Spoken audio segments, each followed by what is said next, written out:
নাসিফ, এই জায়গায় আমরা এরপরে দেখলাম হচ্ছে গিয়ে নেদারল্যান্ডস তারা একটা গোল দিল, কিন্তু এরপরও আরো দুটা গোল তারা যে সেকেন্ড হাফে যে কনসিড করতে হয়েছে, এই জায়গায় একেবারে ফার্স্ট হাফের শুরুতেই আমরা দেখলাম নেদারল্যান্ডস একটা চেঞ্জ করে সিমন্সকে নামানো হলো। নামানোর পর তাদের খেলার ওই মোমেন্টামটা মনে হয় ধীরে ধীরে আসছিল, এবং এরপর যে গোলটা করলো কোডি গাকপো, লাস্টেরটা এসেছিল মেমফিস ডিপায়ের কাছ থেকে। তবে অস্ট্রিয়া তারা যেই কাজটা করছিল শুরু থেকে একটা হাই ইন্টেন্সিটি ক্রিয়েট করে ফেলেছিল তারা, এবং যেই গেগেন প্রেসিং ওয়ার্ডটা অস্ট্রিয়ার খেলায় পরিচিত, এই ম্যাচেও কি সেটাই হয়েছে কিনা? এই ম্যাচেও সেটাই হয়েছে, এবং তার চাইতে বড় বিষয় আমি যদি আমাদের টিম ম্যাচের সময় আমরা কথা বলছিলাম যে আপনি বলেছিলেন যে অস্ট্রেলিয়ার প্লেয়ারদেরকে নিয়ে মানে এক জায়গায় নিয়ে গেছিল রিক্রিয়েশনের জন্য এবং তাদের মধ্যে বন্ডিং তৈরি করার জন্য, বা এই জাতীয় ক্ষেত্রে তা অনেকের কাছে মনে হতে পারে যে হ্যাঁ সেগুলো একটা ইম্প্যাক্ট অবশ্যই রয়েছে।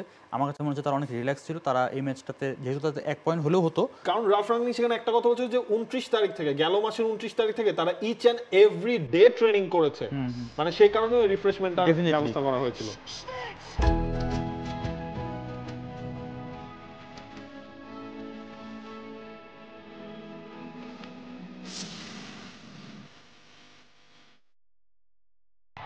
এবং স্কিমিদের সেই গোলটা আজকের ম্যাচে যতজন আসলে হাইটের দিক থেকে যদি আপনি চিন্তা করেন সবচেয়ে খাটো প্লেয়ার যিনি আসলে হেডে গোল করলেন। হ্যাঁ, এটা হতেই পারে, কারণ হলো যে ম্যাচে আপনি যদি মানে ফ্রি জায়গাগুলোতে আপনি যদি যেতে পারেন, যেখানে আপনি যদি লাইক আপনাকে যদি কোনো প্লেয়ার ট্র্যাক করতে না পারে, তো সেক্ষেত্রে আপনি এই ধরনের মুভমেন্টের মাধ্যমে সেই জায়গাতে যেতে পারবেন। আপনি দেখেন তার সাথে যে প্লেয়ারটা ছিল সে পিছনে পিছনে আসে, এটাকে বলা হচ্ছে প্রোঅ্যাক্টিভ থাকা।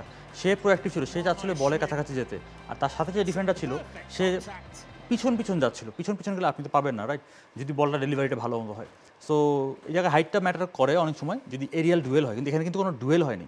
সো ডুয়েল না হলে আপনি যে আগে যাবে বলে সে বলে অ্যাটাক করলে সে বলটা উইন করবে। এরপর ম্যাচটা আসলে একেবারে জমে গিয়েছিল 75 মিনিটে মেমফিস ডিপায়ের এই গোলে, যদিও এই গোলটাও আসলে বেশিক্ষণ নেদারল্যান্ডস তারা আটকে রাখতে পারেনি। 5 মিনিট পরেই মার্সেল সাবিৎজার তিনি গোল করলেন, এবং গোল করে এর পরের গোলটা আমরা যেটা দেখবো, অস্ট্রিয়ার 3টা পয়েন্ট আসলে নিশ্চিত হয়ে গেছে এই ম্যাচ থেকে। মিন্টু ভাই, কিছুটা কি সারপ্রাইজ করেছে কিনা অস্ট্রিয়া 3 ম্যাচ শেষে, যাদের প্রথম ম্যাচটা ফ্রুটফুল কিছু হয়নি, ব্যাক টু ব্যাক 2টা ম্যাচ তারা জিতলো? না, এটা ডেফিনেটলি অনেকের কাছে সারপ্রাইজিং, আমাদের কাছেও সারপ্রাইজিং। কিন্তু আমরা যেটা আলোচনা বিভিন্ন সময় বিভিন্ন পর্যায়ে বলছিলাম, অস্ট্রিয়ার মেইন তারকাটাই হচ্ছে কোচ, এবং উনি এত কুল কাম অ্যান্ড কম্পোজ অ্যাকচুয়ালি। সো এই যে একটা টিম, মানে তেমন কোনো সুপারস্টার নেই দলে, এবং সেই টিমটাকে, এই যে আমরা টিম বন্ডিংয়ের কথা বলি, টিম বিল্ডিংয়ের কথা বলি, যে একটা টিম হয়ে খেলা, এবং এই লেভেলে এগুলি হচ্ছে নর্মাল। এবং যদি আমরা গোলটা দেখি, অ্যাকচুয়ালি লাস্ট গোলটা সাবিৎজারের যে গোলটা, এক্সেলেন্ট ফিনিশিং, এবং সেকেন্ড গোলটা মানে যখন 2-2 হয়ে গেল তার ঠিক 5 মিনিটের মধ্যেই তারা আসলে ম্যাচে আবার লিড নিয়ে নিয়েছে। সো নেদারল্যান্ডস যতবারই সমতা এনেছে প্রতিবারই কিন্তু আসলে অস্ট্রিয়া আবার ম্যাচে ব্যাক করেছে, সামনে গিয়ে গেছে, লিড নিয়েছে, এবং এর ফলে যেটা হচ্ছে অস্ট্রিয়া গ্রুপ চ্যাম্পিয়নটা হয়ে গেল।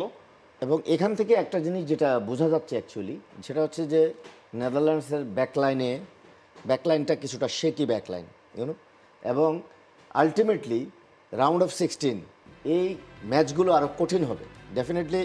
আলটিমেটলি এখন সব ভালো ভালো দলগুলোই রাউন্ড অফ 16-এ যাবে, মানে সবাই ভালো দল, কিন্তু কম্পারেটিভলি যারা বেটার সাইড তারাই কিন্তু কোয়ালিফাই করছে। সুতরাং ওইখানে কিন্তু আপনাকে আরও বড় চ্যালেঞ্জের মুখে পড়তে হবে।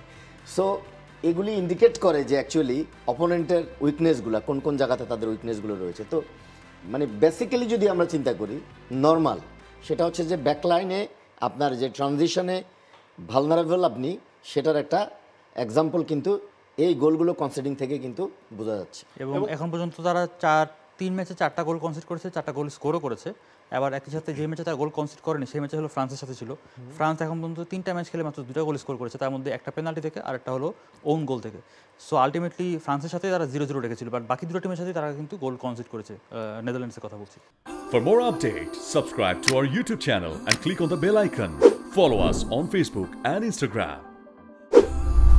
Download T-Sports app to enjoy exciting games and highlights. Visit tsports.com.